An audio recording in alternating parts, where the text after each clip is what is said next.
नमस्कार साथियों, Einstein technical classes के यूट्यूब चैनल पर आपका बहुत बहुत स्वागत है। जेवीएनएल टेक्निकल हेल्पर की जो मेन एग्जाम लगी थी उसके रिगार्डिंग मैं आपके साथ साथ में वीडियो शेयर कर रहा हूं।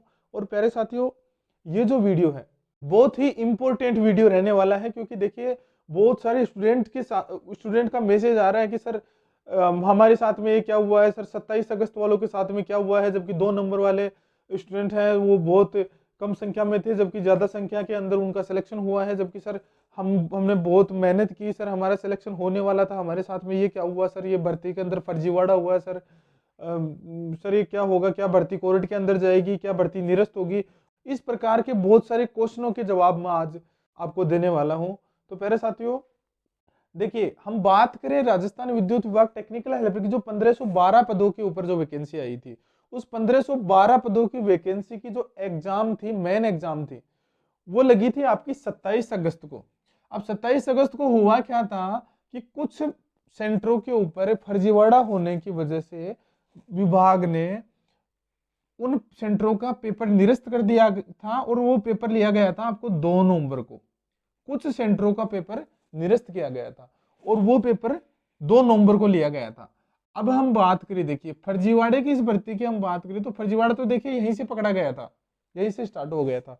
और जब ये स्टार्ट हुआ था तो जब 2 नवंबर को, यानी कि 2 नवंबर को हुआ क्या था कि जो फर्जीवाड़े के अंदर स्टूडेंट थे इनका पेपर बाद में लिया गया था, इस एग्जाम सेंटर का पेपर निरस्त करके, और उसके बाद में 2 नवंबर को इनका पेपर लिया गया था। अब हम बात करें, देखिए आगे हुआ क्या था कि जब 2 नवंबर का एग्जाम लगा था, यानी कि लगभग 99% स्टूडेंट थे वो 27 अगस्त को पेपर दे चुके थे। जबकि कुछ स्टूडेंट, यानी कुछ ही सेंटरों का पेपर रद्द किया गया था, लगभग 6 सेंटर थे उसमें। उन स्टूडेंट का जो पेपर था वो कब लगा था? 2 नवंबर को लगा था। यानी कि इसमें लगभग आप मान के चलो 1% स्टूडेंट, 1 से 2% स्टूडेंट ने एग्जाम कब दी? 2 नवंबर को दी। अब यहां से देखिए, जब एग्जाम के अंदर स्टूडेंट ने बता रहे हैं कि भाई 27 अगस्त को जब इतने सारे लोग बैठे थे, इतनी सारी संख्या के अंदर लोग बैठे थे, उनमें से जो सिलेक्शन हुए हैं वो इस 1% की बजाय अनुपात के अंदर निकालें तो इन 2 नवंबर वालों के ज्यादा हुए हैं। जबकि 27 अगस्त को जो पेपर के अंदर बैठे थे अभ्यर्थी, उनके सिलेक्शन कम हुआ है।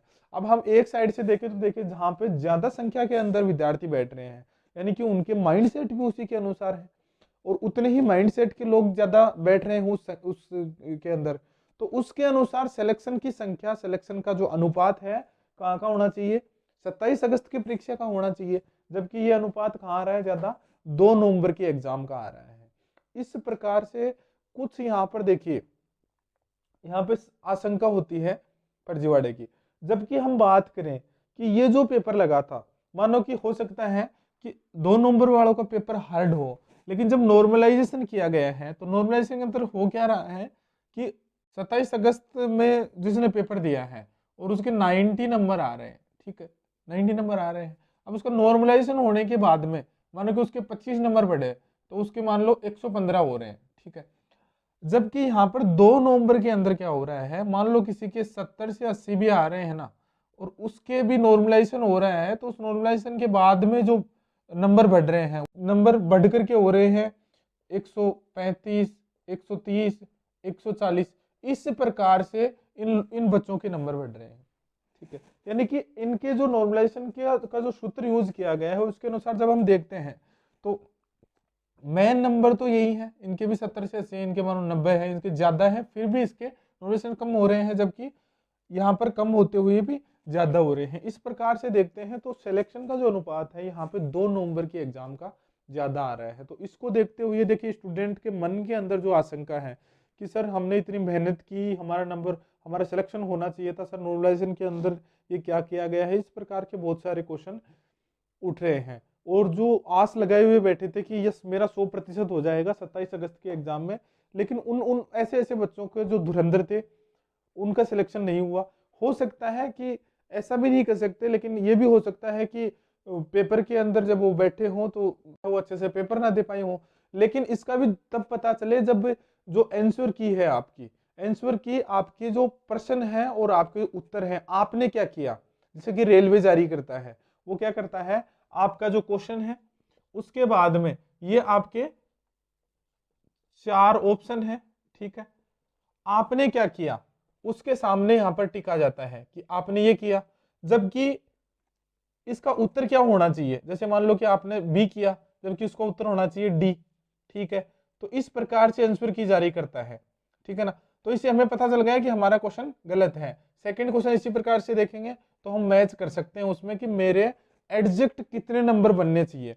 लेकिन इस प्रकार से तो विभाग ने आंसर की जारी नहीं की, और इस प्रकार से आंसर की नहीं जारी करने के कारण से हम ये नहीं पहचान कर सकते कि ये क्या हमारे साथ में सच में क्या घपला हुआ है या फर्जीवाड़ा हुआ है। इस प्रकार से हम पहचान भी कैसे सकते हैं जब तक हम आंसर की मैच नहीं कर लेते। तो ये मेन जो मसला जहां पर अटका हुआ है, ये अटका हुआ है प्यारे साथियों आपकी आंसर की पर।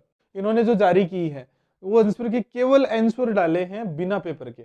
अब बिना पेपर के स्टूडेंट को कैसे पता चले, यानी पेपर डाला है तो पेपर के अंदर भी आंसर की उसने क्या किया है, स्टूडेंट ने क्या किया है, ये कैसे पता चले स्टूडेंट को, क्योंकि काफी लंबा समय हो गया है एग्जाम को लगे हुए, ठीक है। और वो अपने प्रश्नों को उत्तरों को मैच नहीं कर पा रहा है। तो इस प्रकार से जब हम देखते हैं तो यहाँ से देखिए मुख्य जो कारण है ये आपका आंसर की का।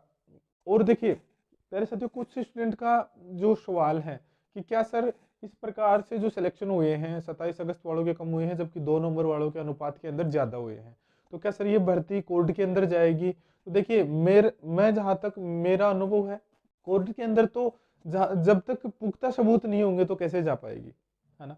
तो सबसे पहले पुख्ता सबूत जुटाने पड़ेंगे उसके। और वैसे भी देखिए कोर्ट के अंदर राजस्थान के अंदर एक बार भर्ती चली जाती है ना तो उसके बाद में क्या होता है कि या तो वो भर्ती साल 2 साल 3 साल अटकी रहती है, ठीक है। अब देखिए यहाँ पर 2-3 साल से तो स्टूडेंट मेहनत कर रहे थे, उनकी मेहनत के ऊपर पानी फिर गया।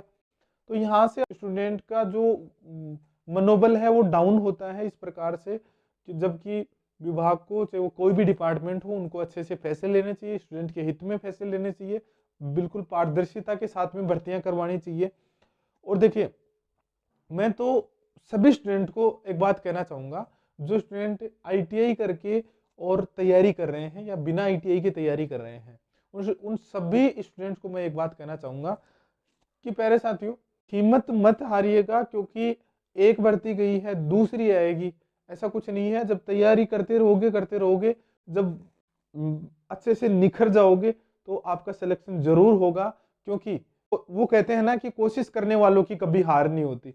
तो प्यारे साथियों अपनी कोशिश करते रहिए, कोशिश का मतलब यहाँ से है मेहनत से, ठीक है। अपनी मेहनत को बरकरार रखिए, अपने मनोबल को डाउन नहीं आने देना है, अच्छे से मेहनत करिए। यहाँ पर क्या कमी रही है आप तो ये सोचिए कि यहाँ पर मेरे कितने नंबर कम आए, मुझे इससे गहरी मेहनत करनी है, इससे ज्यादा मेहनत करनी है, कहाँ पर मेरी कमी रह गई, इसको पूरा करना है। और आप अपनी मेहनत को बढ़ाइए, इंसान की मेहनत एक दिन जरूर रंग लाती है और सफलता जरूर मिलती है। तो प्यारे साथियों अपना मनोबल डाउन करने की बिल्कुल भी जरूरत नहीं है। चलिए प्यारे साथियों ये थी आज की जो टेक्निकल हेल्पर भर्ती को लेकर के चर्चा। फिर भी आपके मन के अंदर किसी प्रकार का कोई डाउट हो तो कमेंट बॉक्स में कमेंट जरूर करें। और साथियों यदि आप हमारे चैनल पर नए हैं तो चैनल को सब्सक्राइब जरूर कर लें, ताकि आईटीआई से संबंधित भर्तियों की जानकारी आपको सबसे पहले मिल सके। और आने वाले समय में आइंस्टीन टेक्निकल क्लासेस की तरफ से बहुत सस्ते और बहुत अच्छे कंटेंट के अंदर हम कोर्स लॉन्च करने जा रहे हैं, जो कि बहुत कम पैसे के अंदर अवेलेबल होगा, यानी कि उसको गरीब से गरीब स्टूडेंट भी खरीद पाएगा। क्योंकि मुझे इस बात का पता है, क्योंकि जो बंदा आईटीआई करता है वो मिडिल क्लास फैमिली से बिलोंग करता है, ज्यादातर 99% केस के अंदर। उसी को मद्देनजर रखते हुए आइंस्टीन टेक्निकल क्लासेस की तरफ से हम बहुत अच्छे कंटेंट के साथ में एक कोर्स लॉन्च करने जा रहे हैं। बहुत जल्दी वो कोर्स आपको देखने को मिलेगा और बहुत कम पैसे के अंदर देखने को मिलेगा। चलिए प्यारे साथियों ये थी आज की जानकारी और मिलते हैं अगले वीडियो के अंदर। Thank you so much. जय हिंद जय भारत।